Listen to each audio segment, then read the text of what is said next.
Hi friends, 23వ తారీఖు 7వ నెల 2025. విషయం ఏంటంటే 3 రోజులు వర్షాలు ఉన్నాయండి. దగ్గరగా ఈరోజు ఎల్లుండు రేపు వర్షాలు ఉన్నాయి. ఈ దగ్గరగా భారీ వర్షాలు అంటున్నారు, అతి నుంచి అది భారీ వర్షాలు అంటున్నారు, అతి నుంచి అది భారీ వర్షాలు అంటున్నారు 3 రోజులు.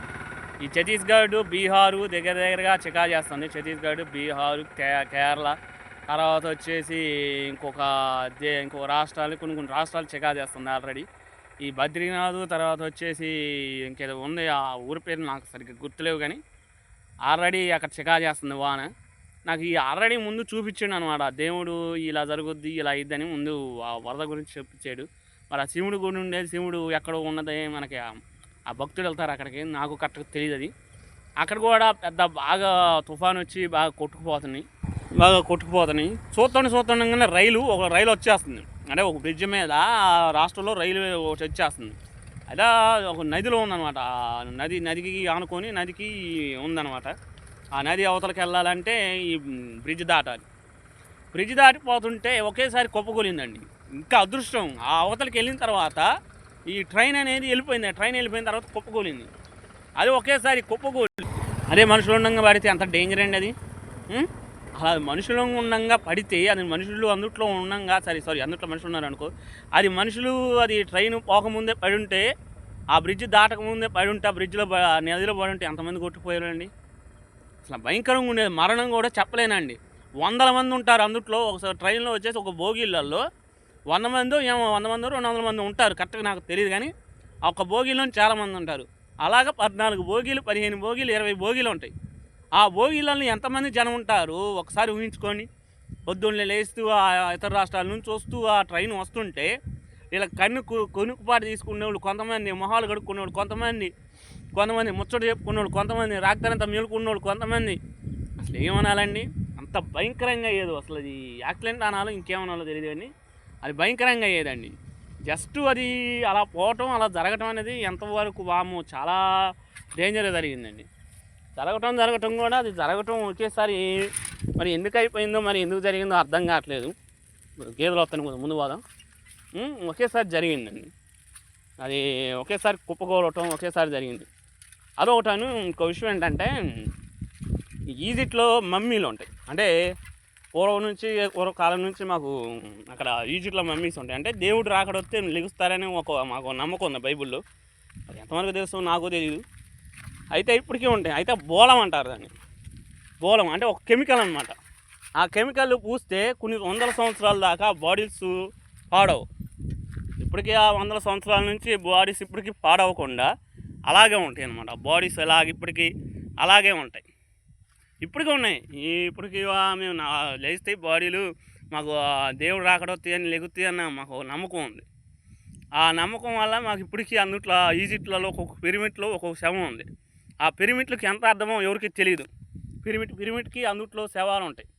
అంటే ఆ శవాలు చచ్చిపోయిన శవాలు అవి ఇప్పటికీ కుల్లకుండా అలాగే ఉన్నాయి. వాడికి ఒక కెమికల్, ఓలం అనే ఒక కెమికల్ పూసి ఇప్పటికి అలాగే ఉన్నాయి. సువాసన వస్తుందండి. అక్కడ లోపల పోతే శవవాసన రాదు, సువాసన. అందుట్లో రాజుల కాలం నాటి బంగారం ఎంత ఉందో, ఆ రాజుల కాలం నాటి బంగారం ఇంకెంత ఉందో, ఆ ఈజిప్ట్ రాజులు వెళ్ళినప్పుడు ఎంత బంగారం ఉందో, ఎంత బంగారం తీసుకుపోయినారు, ఎంత బంగారం ఉందో. చనిపోయినప్పుడు ఎవరు తీసుకెళ్ళరు కదా, ఆ బంగారం ఇప్పటికీ పదిలంగానే ఉంది. ఇప్పటికీ ఆ దేశాలలో ఇప్పటికీ ఆ బంగారం అలాగే ఉంది. ఒకసారి పోపు గారికే అది అసాధ్యం అనమాట. పోపు గారు మాత్రమే దాన్ని తెరవగలరు, ఒక గది. అది ఓన్లీ ఆ పోపు గారికి తప్పించి వేరే వాళ్ళు తెరవడానికి అవకాశం లేదు, తెరవరు కూడా. అది ఇప్పటికీ కూడా ఆ గదిలో ఎంత బంగారం ఉందో తెలియదు, ఎంతమంది చూసి వచ్చారో తెలియదు, ఎంతమంది ఉన్నారో కూడా అందుట్లో చూసి వచ్చిన వాళ్ళకి తెలియదండి.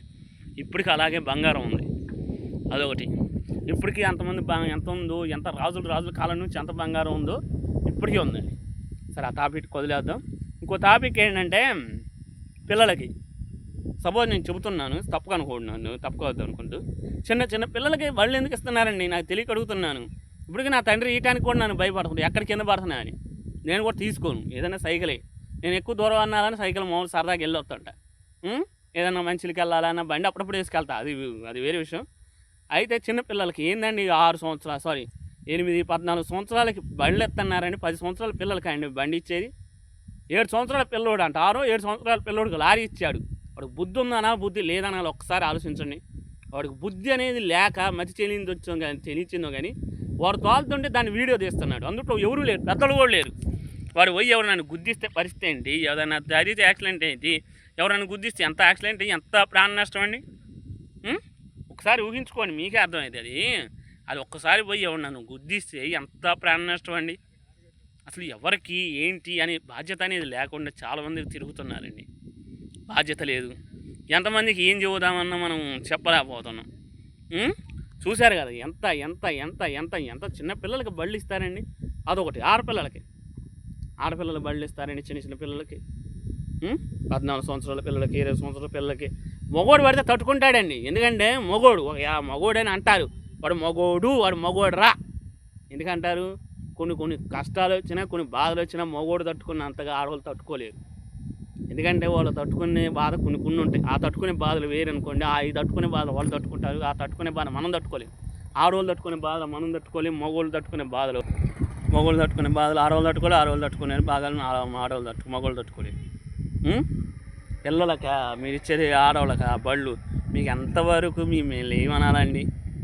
ఒక్కసారి ఆలోచించండి. ఒక్కసారి కింద పడితే పిల్లల పరిస్థితి ఏంటండి, చనిపోతాడు రేపు పరిస్థితి ఏంటి. ఇది నీది కాదా, నీ నిర్లక్ష్యం కాదా, నీ నిర్లక్ష్యమే కదా. నువ్వు ఇచ్చి బళ్ళు ఇచ్చి పిల్లలకి నువ్వు ఇచ్చి నీ నిర్లక్ష్యం పెట్టుకొని అయ్యో నా కొడుకు చనిపోయాడంటే ఏమనాలి. అది నీ నిర్లక్ష్యం. ఒక్కసారి ఆలోచించు మిత్రమా, పిల్లలకి ఇస్తున్నప్పుడు ఒక్కసారి ఆలోచించు మిత్రమా. పిల్లలకి ఇచ్చేటప్పుడు అదొకటాను. ఇంకో యాక్సిడెంట్ అయిందండి ఏదో దేశంలో. అది ఒక స్టేషన్లో మళ్ళీ యాక్సిడెంట్ పోయి మళ్ళీ కాలేజీని గుద్దింది. ఇది మన దేశంలో కాలేజీని గుద్దింది, పోయి మళ్ళీ కాలేజీని గుద్దింది. దగ్గరికి ఎంతమంది చనిపోయారో తెలుసండి. దగ్గర 200 మందికో ఏమో గాయాలే అన్నమాట. 16 మందో ఏమో చనిపోయారంట. ఇంకెంతమంది ఉన్నారా దానికి ఎంత తెలియదు అంటున్నారు. అప్పుడెప్పుడో జరిగిపోయింది అనుకోండి. అది చాలా రోజులు అవుతుంది జరిగి, నిన్న 2 రోజులు 3 రోజులు అవుతుంది. ఆ ఐటీ యాక్సిడెంట్ కావాలని జరుగుతుందో లేకుంటే తీవ్రవాదులు ఏమైనా చేస్తున్నారు. అలా ఖచ్చితంగా పోయి కాలేజ్ హాస్టల్ మీద కూలటం ఏంటండి. అది ఫ్లైట్ అంటే మనం మామూలు ఫ్లైట్ కాదండి, యుద్ధ విమానం. ఆ యుద్ధ విమానాన్ని ట్రైనింగ్ తీసుకుంటున్నట. మరి తీసుకున్న బచ్చాగాడు డైరెక్ట్గా ఎలా వచ్చి దూరిండండి. ఆ డైరెక్ట్గా వచ్చి పిల్లలు తింటుంటే భోంచేస్తుంటే చిన్న పిల్లలండి, కాలిన శవాలు పిల్లలు పెద్దలంటే ఏమనుకోవచ్చు. పిల్లలండి అసలు వాళ్ళ బాధ వర్ణాతీతం అండి. పిల్లలు కాలిపోతుంటే ఎందుకు కాలిపోతున్నావు, ఇటు నుంచి ఏమొచ్చిందో వాళ్ళకి మైండ్ లేక ఎంత ఇబ్బంది పడి ఉంటారండి. ఒక్కసారి ఆలోచించండి, మీకే అర్థమైంది.